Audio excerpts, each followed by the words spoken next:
I be sparking and rushing mad like inside the dark. Call me Bill Snatcher, just a brother for the rapture. I hang live, holding on strong, hard to capture, extravagant, resurrect the track and it's militant. And I react like a convict and start killing. It's manifesting. The gods work like appliances, dealing in my same like a lot. Yo, what's going on, everybody? It's your boy Naruto Explain here, bringing you guys another discussion for Boruto Naruto Next Generations, the anime. And today, obviously, if you've not seen Boruto, episode 223, you definitely want to watch the episode because I'm going to be referring to something that happened in the Boruto anime that absolutely changes the outlook of what we need to discuss when it comes to the character of Himawari Uzumaki. So obviously from this point onward, I'm assuming that you've seen the last Boruto episode. So getting right into it, I have to say there was a very, very pleasant surprise that Himawari has taken the incentive to start training to become a ninja. If you guys will recall, when Himawari went to the academy, one of the things that they kind of highlighted was the fact that she wasn't sure which path she was going to take. Like, she had a natural talent to be a shinobi, and she showed some leadership aspects in that episode that were very impressive in my opinion. However, the fact of the matter is that Himawari hasn't made a decision, and previously I had been on the side of I don't want Himawari to become a ninja. I thought that it was something that was very symbolic in the sense that Naruto had one child who became a shinobi, and then Naruto had another child who chose a civilian life. Life in Konoha now is different than it was when Naruto and Hinata were growing up. So the idea that one of their children would just choose to walk the path of being a regular citizen, I was 100% okay with it. But then we saw Himawari's natural God-given ability. We saw that when Himawari came from the nutsack of Naruto Uzumaki, that Himawari has a lot of talent. Now, I know that the day Naruto became Hokage one-shot manga that was adapted into the anime had that moment where she was able to knock out Naruto and Kurama. I always took that as being a gag moment, but what we've seen throughout the anime is that that wasn't necessarily just a gag moment. For all the potential that Boruto has, Himawari's potential, she's being set up to be almost like Gohan from Dragon Ball. If you guys are familiar with Dragon Ball, Gohan at the age of 4, when he first gets introduced, Goku tells everybody like, yo, I sense this power inside of my son, but my wife won't let me train him, but I think he's very powerful. And then a couple of chapters later, we find out that Gohan was actually stronger than his father. And the reason why I liken Himawari to Gohan is that Gohan, his power always came out when he was very emotional. And throughout the series, you would just get these moments where he would just have moments where he just powers up and he becomes the strongest person on the battlefield for a short period of time. And he wasn't able to fully harness that power until he was 9 years old and became a Super Saiyan. Not in the anime. In the manga, he's 9 years old in the anime. I think they call him 11 years old in the anime. But the fact of the matter is this: Himawari has some of that same capability. We've seen how she's able to activate her Byakugan, and Himawari, all of a sudden, she's become this meme of locked on, and she's doing impressive stuff, like when how she's speed blitzing when Shikaku's inside of that teapot, and she's going across that junkyard and she's knocking away debris with a single hit in the academy episode, just in her base.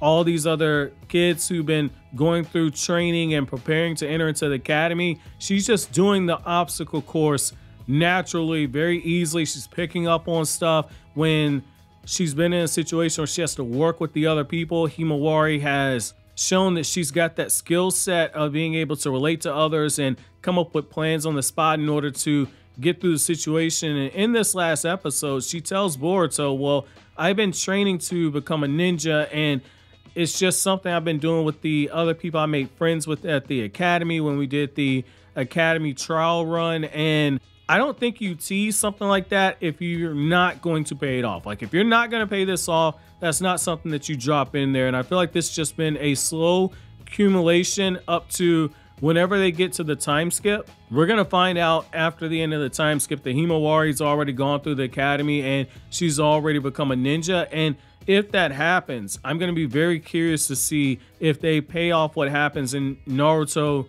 Boruto the movie, where in that movie, especially in the novelization, Boruto's overprotectiveness of Himawari is something that gets tied to their relationship, and how Himawari almost served like a bit of a motivation for Boruto, but also in the Boruto anime in episodes 8 and 9, which Masashi Kishimoto directly stepped in to restructure those episodes.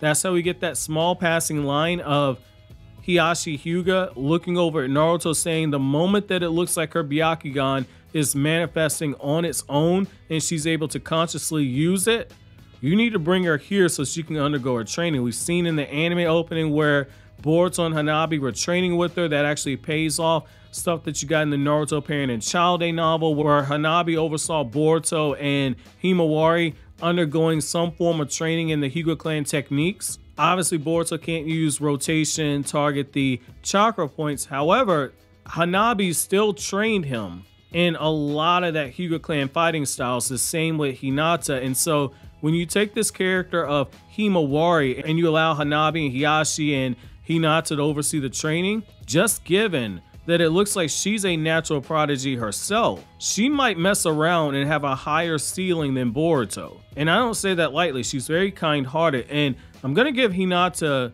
credit here, which is the fact that Hinata is a very kind-hearted individual. I know I make the jokes about Hinata because it's low-hanging fruit, and I like to hit the hornet's net from time to time, but the fact is that Hinata's Twin Lion Fist is a very, very overpowered jutsu. When you just sit down and you look at it, if you get hit with that jutsu, she can drain your chakra when she uses that Twin Lion's Fist. So it's one of those things where if Himawari is able to learn something like that on top of mastering her Byakugan, and she undergoes that training and she's already begun to consciously apply herself to get better as a shinobi in a lot of the underrated aspects, I really believe we could be seeing a better version of Neji Hyuga.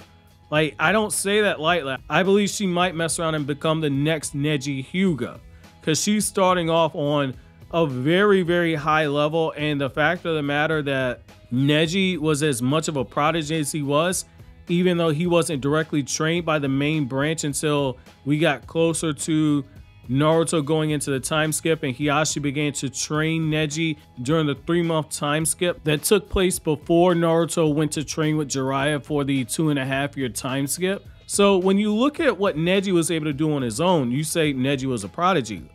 Himawari has some of those same traits. And I think that the only difference is because we're in a time of peace, it's easier to downplay it. So I'm very curious to know from you guys, if Himawari does become a ninja, what do you want to see her incorporate into her fighting style? Let me know down in the comment section below. But as always, guys, if you like anything I had to say, don't forget to comment, rate, subscribe, and share. Thank you so much for watching all the way to the end. Have an awesome day, guys.